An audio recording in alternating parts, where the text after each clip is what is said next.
Как заставить нарцисса уважать тебя?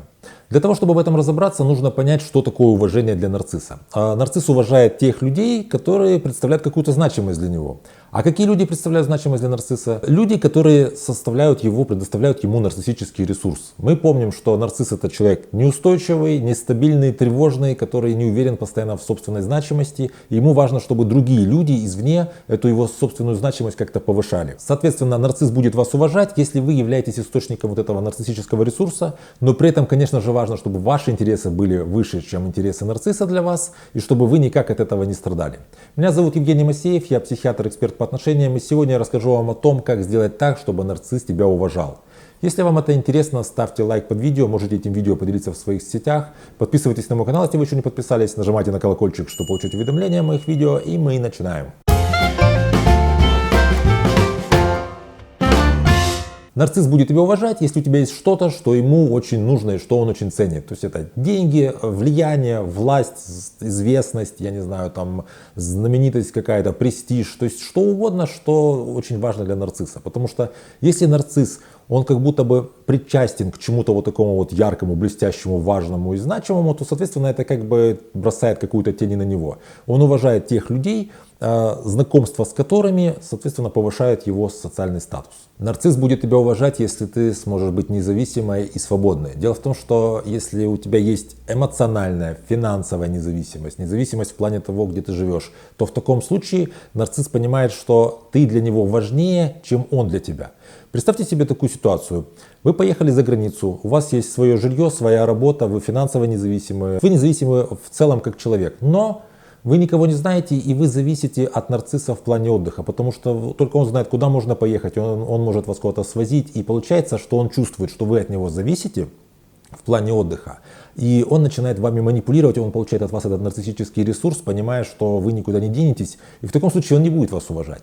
Если же вы полностью независимы, свободны и самодостаточны, то в таком случае он будет вас уважать, потому что он понимает, что вы для него важнее, чем он для вас. И по этой же причине нарцисс будет у вас уважать, если вы можете держать какую-то дистанцию и, в принципе, держать его на расстоянии. То есть он старается получить от вас какой-то свой нарциссический ресурс. Предположим, он вам начинает рассказывать о своей легенде, о том, какой он прекрасный, какой он замечательный. Вы его выслушиваете, таким образом позволяете ему тоже верить в то, что он вам рассказывает. Но при этом вы не находитесь в таком, знаете, доступе 24/7.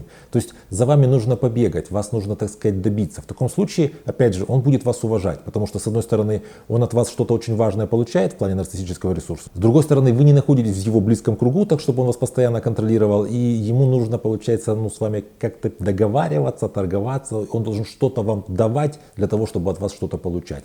Таких людей нарциссы уважают. Нарцисс будет вас уважать, если вы ему льстите. Конечно, остается открытым вопрос, зачем нужно такое уважение, если тебе нужно для этого льстить. Но опять же, если мы не говорим о ситуации, когда нарцисс — это ваш, скажем, ваш мужчина, ваш какой-то знакомый или близкий, а предположим, это сотрудник, то тогда это может быть как-то оправдано, потому что, предположим, вы должны с этим человеком взаимодействовать просто потому, что так решил начальник.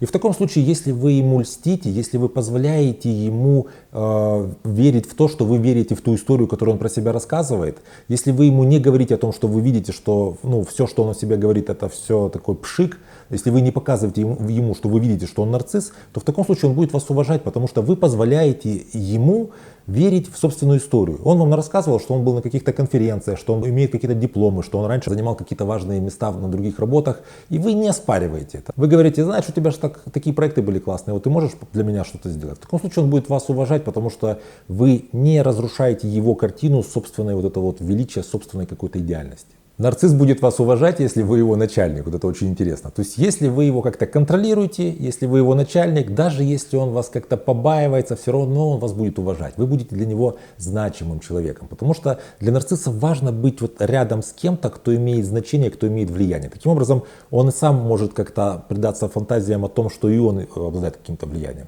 То же самое касается, если, предположим, вы какой-то уважаемый человек в какой-то группе. То есть вы находитесь в каком-то коллективе, где вы негласный лидер мнений, негласный какой-то авторитет. В таком случае он также будет вас уважать, потому что все вас уважают, и он будет вас уважать, он как бы признает вашу социальную значимость, вашу социальную силу. Нарцисс будет тебя уважать, если ты уважаешь себя сама, если ты уверена в себе, если ты вот стабильно, самодостаточно. В такой ситуации нарцисс, даже если он с тобой уже не общается, если он не получает от тебя нарциссического ресурса, переключился на кого-то другого, все равно он будет тебя уважать каждый раз, когда будет думать о тебе, потому что ты являешься образом того, к чему он стремится. Ты являешься образом того, чего он хочет, кем он хочет себя видеть. Ты стабильна и уважаешь себя сама, тогда как ему для того, чтобы получить уважение, нужно заставить других людей уважать себя, тогда он может и сам как-то вторично тоже себя уважать на какой-то момент.